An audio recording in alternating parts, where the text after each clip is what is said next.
Hi, these are time idioms in English.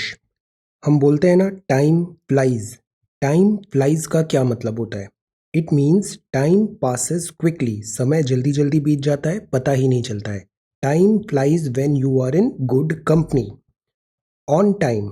On time का meaning है arriving at the correct time. सही समय पे पहुंच जाना, लेट नहीं होना and not late. The train was on time. In time means early enough, समय से पहले पहुंच गए। I want to be home in time for my favourite TV show. Time is up. Time is up means you have run out of time, समय नहीं बचा है। There is no more time to finish something. Time's up. Exams में copy लिख रहे हैं, put your pencils down and pass your worksheet forward. Time's up. Fifth is only time will tell, समय ही ये बताएगा। Will have to wait to find out the truth in the future. Will we ever travel to Mars? Only time will tell, समय ही ये चीज बताएगा। As time goes bye, इसका मतलब है एज टाइम पासेस और मूव्स, समय जैसे जैसे बीत रहा है। As time goes by you will forget these bad moments. हम बोलते हैं ना time heals everything. Time heals all wounds.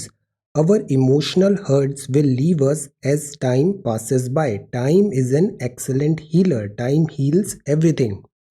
Kill time. Kill time का मतलब है do something unimportant. Kill time. And uninteresting, to pass time. Like we have got 3 hours until our flight leaves. 3 घंटे हैं flight leave होने में. How are we going to kill the time? Now, instead of saying very shiny you can say gleaming. Very wise की जगह आप बोल सकते हो सेज। वेरी रेनी है मतलब pouring. Very competitive, that is this cut throat market, cut throat competition. Very cheap you could say stingy. Very confused की जगह हम बोल सकते हैं वो परप्लेक्स्ड है। वेरी एक्साइटिंग को accelerating. And very sleepy could be called lethargic. Now let us talk about punctuation. हम जो लिखते हैं ना, तो समझ में कैसे आएगा कहाँ पे पॉज लेना है, कहाँ पे फुल स्टॉप है, कहाँ पे एक्सक्लेमेशन है। ये चीज़ें होती है by use of this punctuation. Full stop means end a sentence. Mary rode her bike to the playground. See, full stop, sentence end हो रहा है। कॉमा मतलब separate items in a list. जैसे you have to tell 2-3 things. I like reading books, listening to music and studying English, तो you would use this comma list में। Show a break in a sentence like as the day came to an end. अब एक sentence में pause आया, comma. The fire fighter put out the last spark, तो यहां हम लिखेंगे comma. Question mark मतलब सवाल, ask a question. Where are you from, आप कहाँ से हैं, क्वेश्चन मार्क।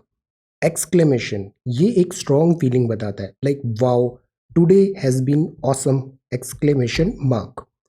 सेमी कॉलन बताता है link elements of a sentences. Like दो सेंटेंसेस हैं, फुल स्टॉप भी नहीं है बट उनको लिंक करना है, तो ये सेमी कॉलन होगा। My daughter is a teacher, my son is a doctor, तो यहाँ मैंने सेमी कॉलन यूज किया है।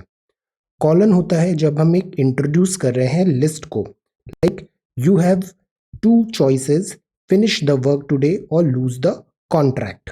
Quotation marks. कोटेशन मार्क्स मतलब ऐसे double this comma. Show what is said, I work in Italy, quotation mark said Jimmy means Jimmy ने कहा है, हमने इसे एज इट इज लिखा। I work in Italy, quotation mark. Apostrophe आता है शो ऑनरशिप और missing letter. For example Sean's मतलब ऑनरशिप है, scenes performance at school has greatly improved, there is some ownership. They are going to the movies tonight, there is some ownership. या फिर missing letters हैं, जैसे ARE लिखना था, missing letter they are going to the movies tonight. Hyphen join words together, for example my 8-year-old boy loves reading, हमने letters join किए हैं, 8-year-old, so this is hyphen।